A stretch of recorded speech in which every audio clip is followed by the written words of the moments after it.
पंढरीनाथ भगवान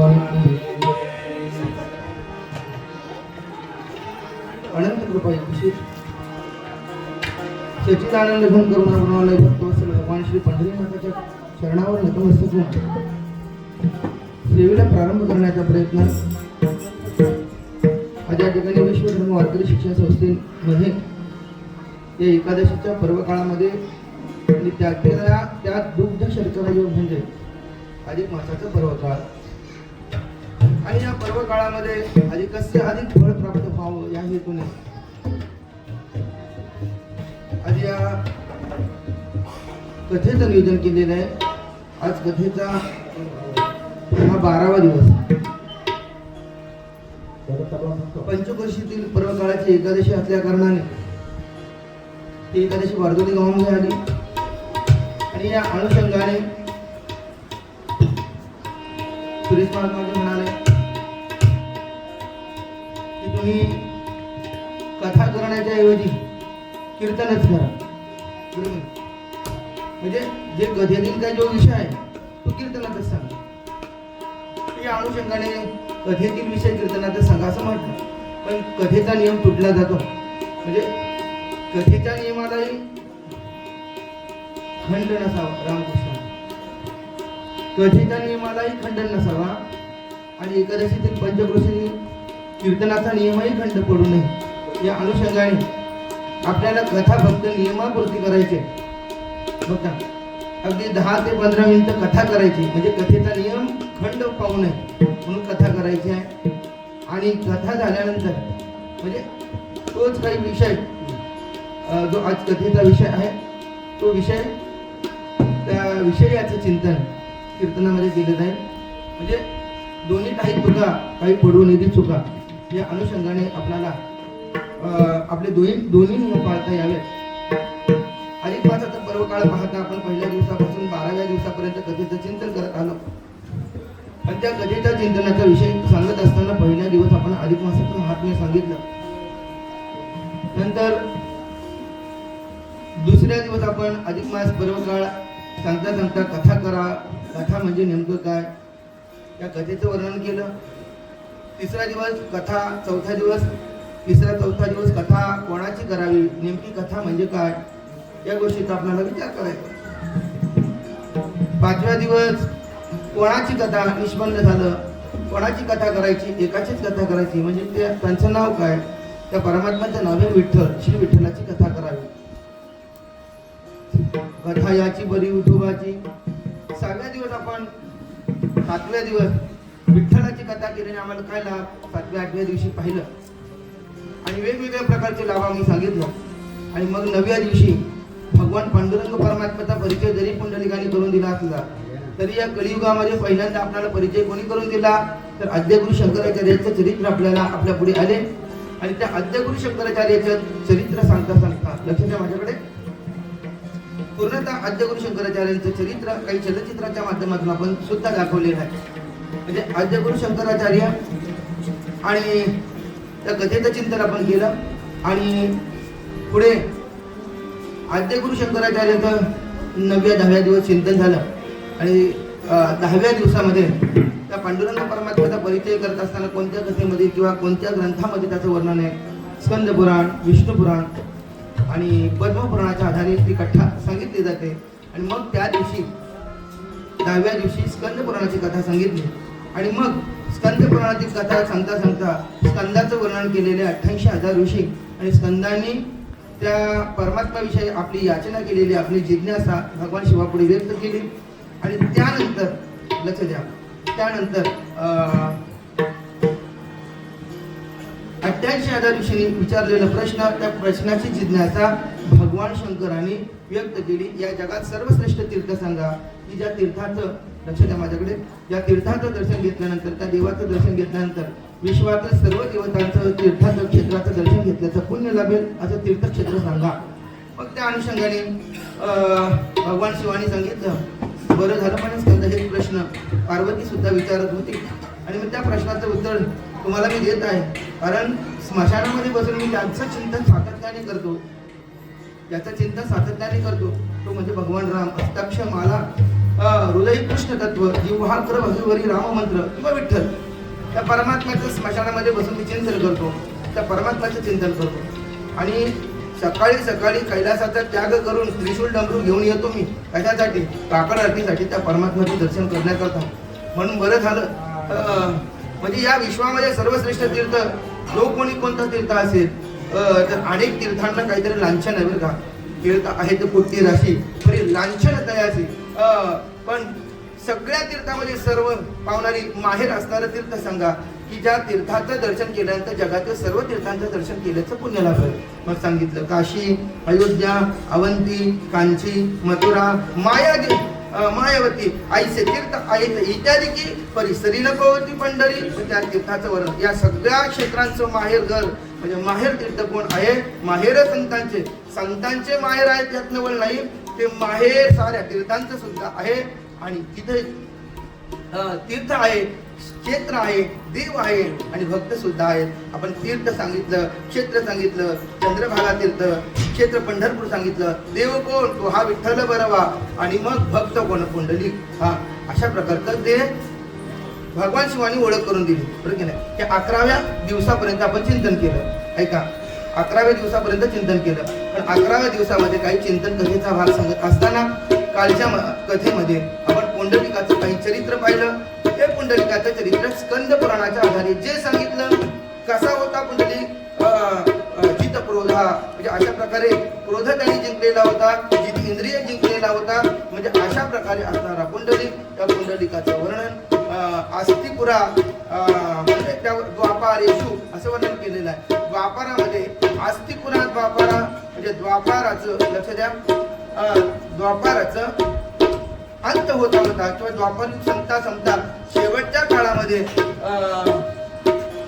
काळामध्ये द्वापर युगामध्ये पुंडलिक नावाचा महामुनी झालेला आहे. त्या पुंडलिकाचं वर्णन केलं आणि पुंडलिकाचं वर्णन करता लक्ष द्या त्या पुंडलिकाने माता पित्यांची सेवा केली. लक्ष द्या विष्णू पुराणाच्या कथेमध्ये पुंडलिकाने माता पित्यांचा छळ केला असं सांगितलं जातं. पण विष्णू पुराणाचा आणि स्कंद पुराणाचा आधार घेऊन आम्ही दोन्ही कथा एकत्र आपण करून त्यांनी प्रथमतः माता पित्याचा छळ केला. पण माता पित्याचा महात्मा छळ कधीपर्यंत गेला?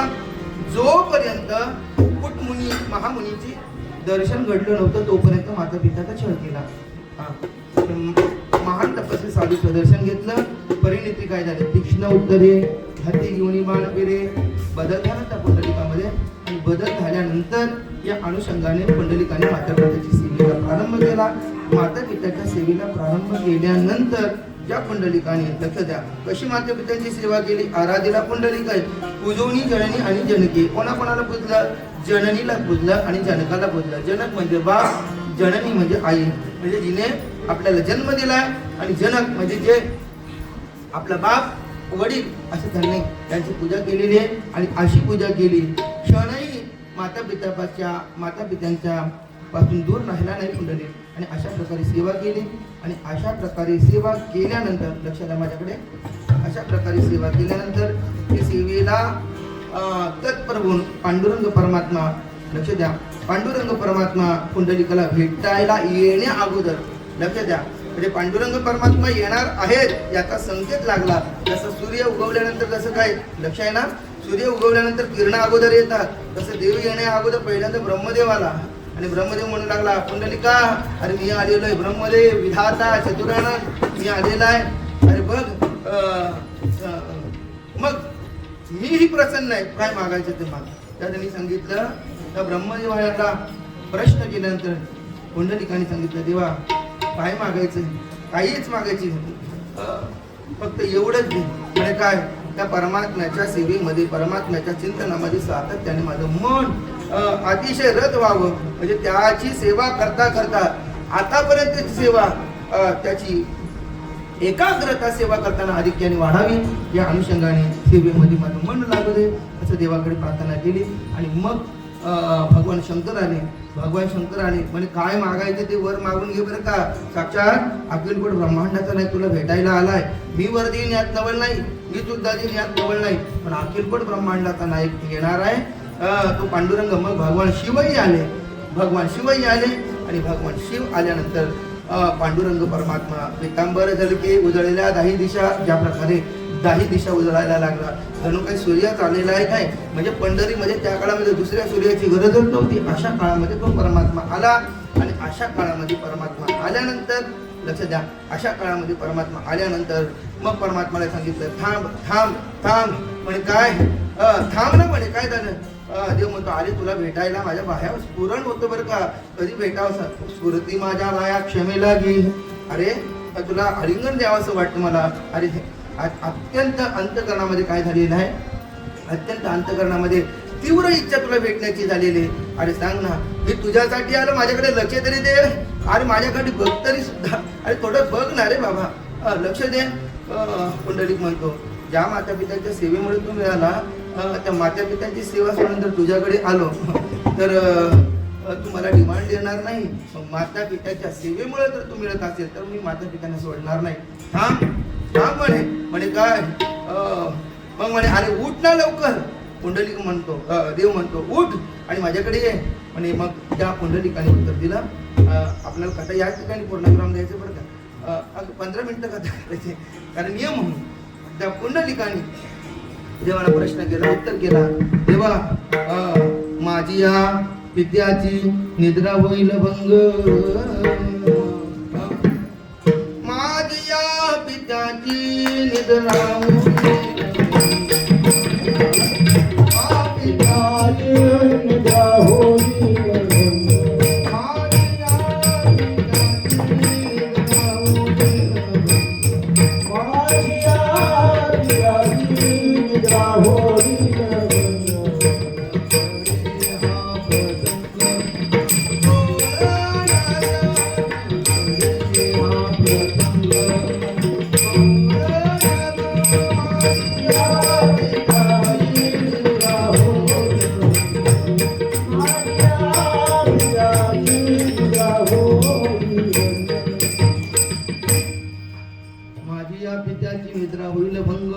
नगडी हा प्रसंग बोलण्याचा. अरे बोलू नको देवा, बोलू नको. म्हणजे आपण लहान मुलं झोपत असताना, मी काय सांगितलं, लहान मुलं झोपत असताना एखादी ती आई असते ना, कोणी जरी आला बापा, मुलाचा बाप आला, आजो आला, कोण आला, अरे म्हणतो गप गप बसा, बोलू नका. का आमचा मुलगा झोपायचा आहे बरं का. म्हणजे मुलगा झोपणार नाही, उठेल ना तो. तसं माता पिता उठतील, त्यांना जागृती. तुम्ही काय करा, बोलू नका देवा. नगडी हा प्रसंग बोलण्याचा. देवाला सुद्धा दम दिला, बोलायचं नाही, बोलायचं नाही. म्हणजे कसं एवढं ताकद कोणाची होती, पुंडलिकाची. शेवटी अरे पुंडलिका देव खुणा करू लागला. आता बोलत नाही तरी सुद्धा केल्यानंतर आवाज जातो ना. अरे बोलत नाही, मग बोलल्यानंतर सुद्धा हा बोलणारच. केल्यानंतर हालचाल करू लागला, खुणा करू लागला. आणि मग खुणा करू लागल्यानंतर देवाला काही धीर निघ नाही. तर आता झालं ते धीर नाही माझे पोटी, झालं वियोग हिमपोटी. देवाला भेटायची एवढी तळमळ झालेली. ती माझ्या भाया कधी भेटतोय, कधी भेटणार. तुझ्यासाठी मी वैकुंठावरून आला, तुझ्यासाठी आता द्वारकेवरून आला, गोकुळावरून आला, कुठला का नाही आला, पण आलो की नाही तुझ्यासाठी. स्मृती माझ्या स्कंद पुराणाचा विचार करताना गोकुळाहून आला. निज प्रेम भक्ती भक्ता घ्या घ्या ऐसी म्हणत असे बरं की नाही. पुंडलिकाचा भावार्था झाला गोकुळाहून. हा स्कंद पुराणामध्ये वर्णन नाही, पण मात्या पित्याचा छळ केल्याचा स्कंद पुराणामध्ये वर्णन नाही. म्हणून अनेक पुराणांना जॉईन करून एक विठ्ठल कथा झालेली बरं. म्हणजे विठ्ठल कथेला असा कोणता ग्रंथ आधार नाही बरं का. अनेक पुराणाचा आधार घ्यावा लागतो. जसं रामायण म्हणजे वाल्मिकाने लिहिलं तसाच आधार आहे, जसं भागवत, जसं व्यासाने लिहिलं तसा आधार आहे. पण विठ्ठल कथेला हा एक आधार नाही बरं का. म्हणजे नुसतं पुराणांचाच सुद्धा आधार असा नाही बरं का. 3 पुराणांचा आधार आहे. मी मागे म्हणून केले 3 पुराणांचा आधार आहे. पद्मपुराणात 36 अध्याय आहेत, नंतर स्कंद पुराणामध्ये 12 अध्याय आहेत आणि विष्णू पुराणात 6 अध्याय आहेत. असे वेगवेगळ्या अनुषंगाने त्या परमात्म्याच्या विठ्ठलाच्या कथा सांगितल्या जातात. पण तरी सुद्धा एवढी कथा पुरेशी ठरत नाही. आमच्या संतांनी एवढं पुरेसं वर्णन करून ठेवलंय की पुराणाला जरी बाजूला ठेवलं तरी नुसतं संतांच्या कथेने किंवा संतांच्या चरित्राने पांडुरंगाची कथा बनेल. म्हणजे वेगवेगळ्या अनुषंगाने कथा. पण तरी सुद्धा पुरावा देताना तो देव वेद बोधित असावा, म्हणजे वेदाचा पुरावा पाहिजे बरं की नाही. तो म्हणजे एखाद्या तीर्थाला तीर्थत्व येण्यासाठी काही निकष आहेत. त्याला म्हणतात तीर्थानुसरण नावाचा धर्म. तो तीर्थानुसरण नावाच्या धर्मामध्ये ते पंढरपूर जर बसत असेल तरच त्याला तीर्थ म्हणता येतं, अन्यथा तीर्थ म्हणता येणार नाही. म्हणजे काही तीर्थ असे आहेत, आम्ही कोणत्या पण गावाला कोणत्या पण क्षेत्राला तीर्थ क्षेत्र, आमचं गाव म्हणजे क्षेत्र आहे. अरे कोणी पण कोणाला क्षेत्र म्हणावं नाही. त्या ठिकाणी ऋषिभी परी जलाभीष्टाय असं वर्णन केलेलं आहे. महान तपस्वी ऋषींनी त्या तीर्थामध्ये येऊन स्नान केलं पाहिजे, त्या तीर्थाचं प्राशन केलं पाहिजे. म्हणजे त्या महान तपस्वी ऋषींच्या स्पर्शाने म्हणा, त्यांच्या पुण्य पावन स्पर्शाने किंवा त्यांच्या पुण्याईने ती तीर्थ पुनीत होते. तीर्थ तया ठाया होती पुनीत व्हावया. म्हणजे पुंडलिकामुळे सारे जगातले तीर्थ पुनीत होतात की नाही, बरं की नाही, पुनीत होतात. म्हणून सर्व अवघीचं तीर्थ घडली एका वेळा चंद्रभागा डोळा. म्हणून पंढरपूरचा निकष आहे तो वेदबोधित देवा असावा. ते का पंढरपूरला क्षेत्र म्हणावं, का विठ्ठलाला देवता म्हणावी. आम्ही आराध्य मानतो, पण त्याचं पुरावा आहे का तो विठ्ठल देवता आहे का. विष्णू सहस्त्रनामामध्ये विठ्ठल असं नावच नाही बरं का. पण वेदामध्ये काही मंत्रधारणाच्या पद्धती सांगितल्या आहेत. त्या मंत्रधारणाच्या पद्धतीमध्ये विठ्ठल असा मंत्र निघाला जातो, बरं की नाही. ऐका, म्हणून विठ्ठल ही वेदबोधित देवता आहे. म्हणजे आमच्याकडे प्रमाण पाहिजे ना, पुरावे पाहिजेत ना. नाहीतर कथा करताना कीर्तन करताना जर पुरावा नसेल तर कीर्तनकाराला आणि कथाकाराला लोक पुरून टाकतील, बरं की नाही. म्हणजे पुरावा पाहिजे, लक्ष द्या. म्हणजे तो देव वेदबोधित देव असावा, वेदांनी मांडलेलं. वेदाशी कानडा श्रुतीशी कानडा, म्हणजे वेदांनी काही मंत्र सांगितलेले, त्यातून विठ्ठलाचं चिंतन येतं. ऐका, वेदाशी कानडा श्रुतीशी कानडा. नंतर पुराणबोधित देवता असली पाहिजे, पुराणाने मान्य केली पाहिजे. चंद्रभागा तीर्थाचं वर्णन भीमाशंकरापासून जेव्हा भगवान भीमरूपाने त्या ठिकाणी आल्या, म्हणून त्याला भीमाशंकर असं नाव पडले. त्याच्या घामातून जी नदी निघाली तिचं नाव भीमाशंकर पडलं. त्या नदीचं नाव भीमा असे नाव पडलं. मग आम्ही तिला नाव चंद्रभागा दिला. चंद्रभागा पुष्करणी. बाबा या आता लोक पुष्करला जाऊन आलं, मी काल सांगितलं ही पुष्करणी नदी बरं का. चंद्रभागेमध्ये पुष्करणी स्वरूपाचा काही भाग आहे. निर्माता विश्वकर्माने त्याचं निर्माण केलेलं आहे. म्हणजे असा काही भाग निर्माण केले, त्या भागामध्ये स्नान केल्यानंतर पुष्करापेक्षा कितीतरी पटीने म्हणजे आता त्या सांगितले. असं मला काल सांगता चिंतन होऊन गेलं की पुष्करामध्ये स्नान केल्यानंतर 3 पटीने जास्त पुण्य चंद्रभागेचं स्नान केलेलं लागतं. आता लोक पुष्करला जाऊन आलं, आम्ही पंढरपूरला गेलो, त्यांच्यापेक्षा किती जर पटीने पुण्य आम्हाला लाभलं. कारण का पुष्करात त्रिगुणा साधू, त्रिगुणात म्हणजे 3 पटीने अधिक पुण्य कोणाला लागतं, पंढरपूरच्या क्षेत्राला. आणि पंपायस्य चतुर्वणा. पंपायस्य म्हणजे पंपा सरोवर, शबरी माता ज्या ठिकाणी गेली त्या ठिकाणी त्या पंपा सरोवराला स्नान केलं, त्यापेक्षा 4 पटीने अधिक पुण्य चंद्रभागेमध्ये स्नान केल्यानं प्राप्त होतं. आणि बिंदू सरोवर, आता मी काल सांगून केलं ते बिंदू सरोवर, भगवान कर्दबासाठी नारायण रूपाने अवतीर्ण झालं, देवाला रडायला आलं. त्याची कृश अवस्था पाहिल्यानंतर असं तप करून आता कृश झाला होता, देव रडू लागला आणि त्याच्यात देवाच्या अश्रू पडले. पण त्या देवाच्या अश्रूपासून एक थेंब पडला किंवा तो अश्रू पडला. एका अश्रूपासून एक सरोवर तयार झाला, त्याला बिंदू सरोवर म्हणतात. पण त्या बिंदू सरोवराचं आणि चंद्रभागेची बराबरी केली जाते. म्हणजे दोघांमध्ये स्नान केल्याचं पुण्य एकच लागतं, एवढं पुण्य चंद्रभागेला आहे. म्हणून अशी श्रेष्ठ तीर्था, म्हणून पुराणबोधित देवता आहे, इतिहास मान्यता देवता आहे. मी बलराम दादाची कथा सांगून, म्हणजे रामायणामध्ये देखील विठ्ठल होते, आनंद रामायणात वर्णन आहे. आणि मी महाभारतामध्ये इतिहासामध्ये देखील द्वापार युगामध्ये विठ्ठलाचं वर्णन आहे. मग मला सांगा, तर प्रत्येक पुराणामध्ये आहे विठ्ठलाचं वर्णन. नंतर आपल्या महाभारतामध्ये सुद्धा बलराम दादा विठ्ठलाचं दर्शन घेऊन त्याच्या हृदयावर, आता ती कथा मी मोबाईलला पाठवली होती, हृदयावर काही अक्षर त्यांना कळाली नाही, म्हणून त्या बलराम दादांनी काही वर्ष तप केलं, चंद्रभागेचं पाणी पिलं आणि मग पांडुरंगाच्या हृदयावर काही अक्षर आहे ती पाहण्याचा प्रयत्न केला. आता तुम्ही आहात म्हणून सांगतो बरं का, पाहण्याचा प्रयत्न केला, पण तप केल्यानंतर कळालं, चंद्रभागा माता प्रसन्न झाली आणि तिने स्पष्ट करून दिलं, बाबा या अक्षरांचा अर्थ असा आहे. आणि मग त्या ठिकाणी आनंद झाला, नाचू लागले. आणि मग तिथूनच तीर्थयात्रा सफळ झाली, जेणेकरून 18 दिवसाच्या युद्धातून बलराम दादाला ब्रह्महत्येच्या पातकापासून मुक्त करायचं होतं ना, पूर्ण भारत भ्रमण केला आणि मग पंढरपूरला आले होते. म्हणून लक्ष द्या, म्हणून अशी पुराण बोलिते इतिहासाला मान्य देवता आहे. आणि संतांनी सुद्धा वर्णन केले, संतांनी किती वर्णन केले तुम्ही कीर्तनात अनेक प्रमाणे देता, आम्हाला सांगायला नको. म्हणून अशी अनेक अनुषंगाने देवता आहे. म्हणून या देवतेचं वर्णन करता करता पुंडलिकाने देवलं काय पाहिजे. पुंडलिका देव पुढे आला, माग काय मागायचं ते मी द्यायला तयार. एकच उत्तर दिलं, नच नच जावे देवा माझे गावी बोल पार्टी तो सगळं याची एक. एवढंच ते, माझ्या गावातून जाऊ नका, माझे गावी राहावे, अधिपती व्हावे. इथं अधिपती व्हा म्हणजे आता अधिपती झाला, दुसऱ्याच्या गावात जाऊन किती मोठं आधिपत्य गाजवलं. महाराजा सार्वभौम पंढरपूर पाटणीगा, महाराजा सार्वभौम पांडुरंग दीनबंधू तयाचे तीन परमात्मा. मूड पापी जैसे तैसे उतरी कासे लावून. एवढंच का मूड पाप्यांना उद्धार करतात, यात नवल नाही रे बाबा.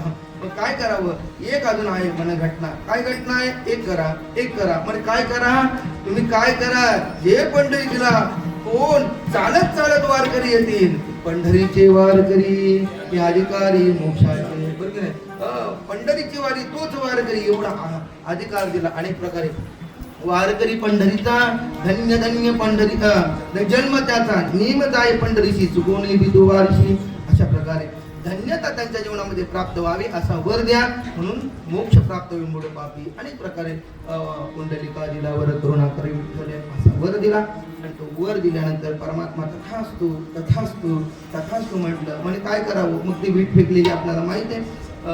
विटेचं चिंतन आपल्याला पाहताना उद्याच्या चिंतनामध्ये विजेचं, परवाच्या चिंतनामध्ये विजेचं चिंतन पाहू. आता एका अनुषंगाने स्कंद पुराणातली कथा सांगितली.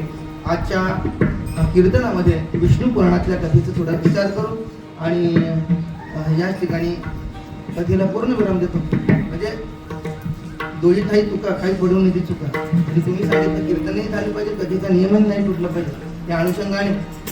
नाहीतर आता पूर्ण महिनाभर म्हटलं तर ती कथा संपणार नाही, एवढ्या अनुषंगाने ती कथा आहे. बरं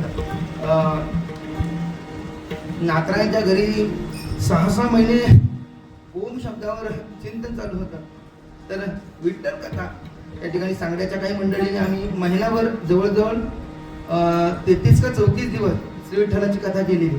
सांगण्याचे काही जवळजवळ लॉकडाऊनमध्ये त्या काळामध्ये जवळजवळ 20-25 लोक दररोज यायचे.